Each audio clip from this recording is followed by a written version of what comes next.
کہ وقت کے ساتھ ساتھ ہر سال ہر مہینے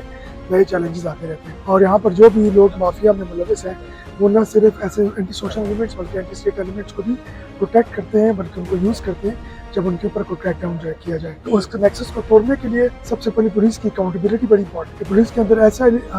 آفیسرز کو آگے لایا جائے جو ایمانداری سے اور محنت سے اور جانفشانی سے اپنا کام کرے، اور ایسے وہ تمام پولیس افسران جو کہ مافیا کے ساتھ یا اگر ان کے خلاف ہاتھ نہیں ڈالتے، ان کے ساتھ ملے ہوئے نہیں ہیں تو کم از کم ہاتھ نہیں ڈالتے، ان کو بیک پلا کے اور ایسے اچھے افسروں کو آگے لایا جائے، کیونکہ جب تک عوام کے درمیان اور پولیس کے درمیان رابطہ بحال نہیں ہوں گے، ان کے اندر گیپ رہے گا تو پولیس کام نہیں کر سکتی۔ پولیس اور عوام کا کام بالکل ایک ہے۔ کمیونٹی پولیسنگ کے ذریعے اور عوام کے ذریعے اور میڈیا کے تھرو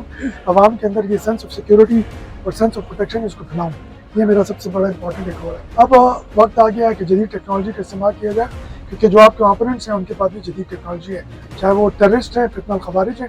یا وہ کرمنلز ہیں۔ Drone technology, anti drone technology, thermal cameras یا تھرمل ویپن سائٹس، اور اس کے علاوہ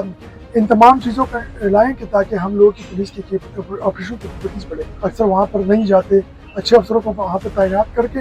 اور کوشش کی جائے کہ پروفیشنل طریقے سے جو سائنٹیفک بنیادوں پر تفتیش ہے اس کو آگے کیا۔ آپ کی اسٹریٹجی کیا ہے افغانیوں کے حوالے سے خاص طور پر؟ میں یہ نہیں کہوں گا کہ 100% وہ انوالو ہے، لیکن یہ کہ بہت زیادہ واقعات میں وہ انوالو ہے، تو ان کی رجسٹریشن کوئی ہے نہیں، کیونکہ نادرا کے ڈیٹا بیس میں وہ نہیں ہوتے، یا وہ انلیگل انہوں نے سندھی ہوتی ہے، شناختی کارڈ کرنی ہوتا، تو وہ بہت بڑے چیلنجز درپیش ہوتے ہیں۔ یہ کہ افغانستان کے جو رہائشی یہاں پہ ہیں